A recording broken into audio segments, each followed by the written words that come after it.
Dengan kelengkapan piranti fisik dan keseimbangan raga, diberinya akal untuk berpikir dan berbudaya, sehingga mampu menjalankan perintahnya menjadi khalifah di muka bumi, serta menjadi hamba yang beribadah secara paripurna. Allah telah menyiapkan manusia sebagai tokoh protagonis untuk menjadikan bumi dan sisinya makmur dan dinamis. Malaikat menatap keputusan itu dengan nada pesimis, tambah upaya pengampunan dan penyesalan iblis. Manusia tetap diberikan tugas untuk menjalankan dua fungsi strategis, yaitu penghambaan kepada Allah dan menjadi rahmatan lil alamin, agar bumi dan sisinya selaras dan harmonis. Namun di sepanjang sejarah manusia, banyak yang tersesat dari jalan yang digariskan oleh kalangan dari keimanan menuju kekufuran, dari cahaya hidayah menuju gulita kezaliman. Lalu Allah mengutus para rasul untuk membimbing ke jalan kebenaran. Ada yang beriman, namun kebanyakan bertahan dalam kesesatan. Allah telah mengutus para rasul ke setiap umat manusia, membimbing pada jalan yang lurus, yaitu iman dan takwa. Seiring perkembangan zaman di era globalisasi, manusia semakin jauh dari tuntunan Allah Rabbi. Agama hanya menjadi ritual dan tradisi, maka hilanglah emas moral di setiap generasi. Bahkan berbagai masalah sosial yang semakin menonjol, itu yang membuat masyarakat tergolong judi online yang membuat merugikan nombok, tapi pelakunya tak pernah kapok. Ada pula pemuda apatis yang hanya duduk berbahan di pojok, menonton video YouTube dan TikTok, membuat awalnya semakin kokoh. Oleh karena itu, untuk mengingatkan diri kita tentang hakikat penciptaan, setelah kami menyampaikan syarahan Al-Quran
Maha Penyayang.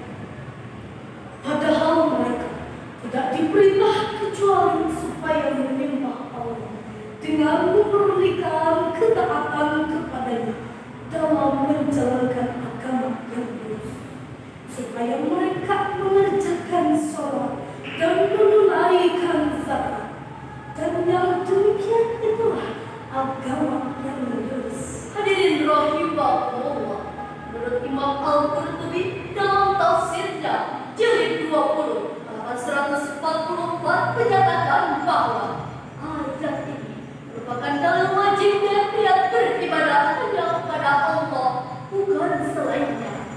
Imam Asy'ari menyatakan bahwa tauhid dan ikhlas dalam beragama adalah dinul qayyimah, agama yang lurus. Dan nikmat yang lurus akan mengantarkan kita ke surga penuh kenikmatan. Ayat ini juga memberikan pengajaran kepada kita tentang keikhlasan dalam setiap beribadah. Karena keikhlasan adalah inti dari setiap amal. Sebagaimana Ibnu Qayyim al-Jauziyah berkata, amal tanpa keikhlasan bagaikan jasad tanpa ruh. Amal yang dilakukan tanpa niat karena Allah adalah amal yang kosong dan tidak bernilai di sisinya. Dalam ajaran Islam, ikhlas berarti melaksanakan segala sesuatu dengan niat murni karena lillahi rabbi, tanpa rasa ingin dipuji, diakui, ataupun bahkan mendapat balasan dari manusia yang tak berarti.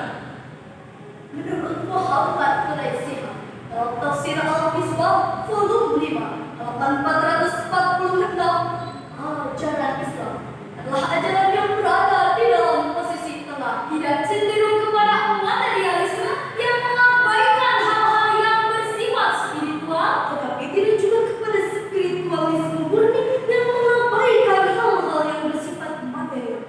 Jika Islam bersifat modern, tidak ekstrim kiri, tidak ekstrim kanan.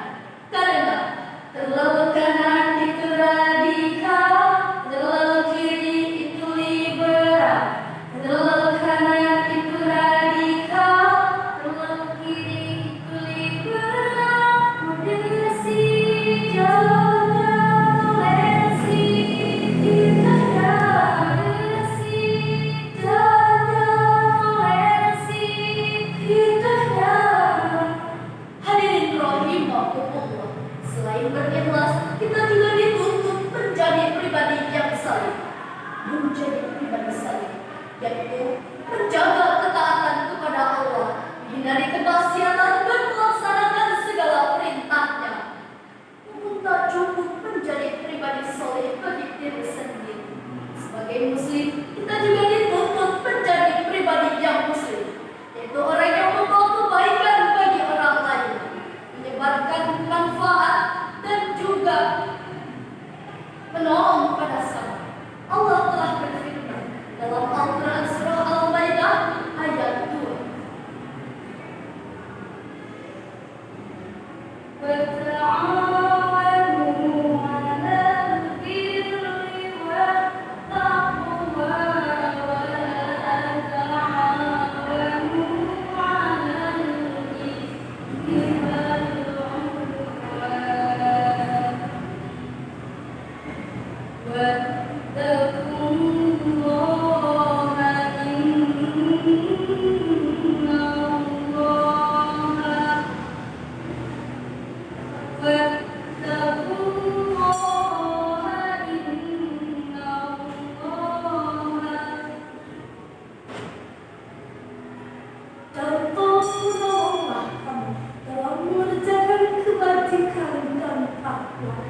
Dan jangan kau menolong kamu dengan melakukan dosa dan pelanggaran, dan bertakwalah kamu kepada Allah, karena Allah amat berat siksanya.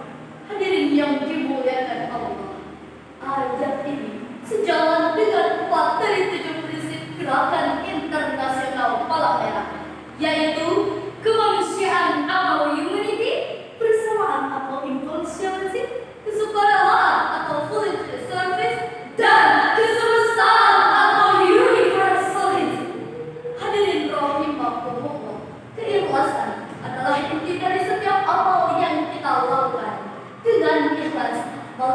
diterima oleh Allah Subhanahu wa Ta'ala dan akan mendapat keberkahan dunia maupun akhirat. Menjadi pribadi yang saleh adalah kewajiban kita sebagai umat muslim. Tetapi menjadi pribadi yang muslim adalah tanggung jawab bagi kita selalu umat yang terbaik.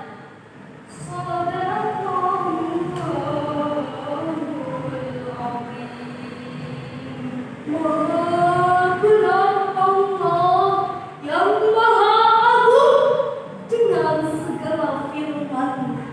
Izinkanlah kami menyampaikan lagu sebagai penutup dari kalam kami.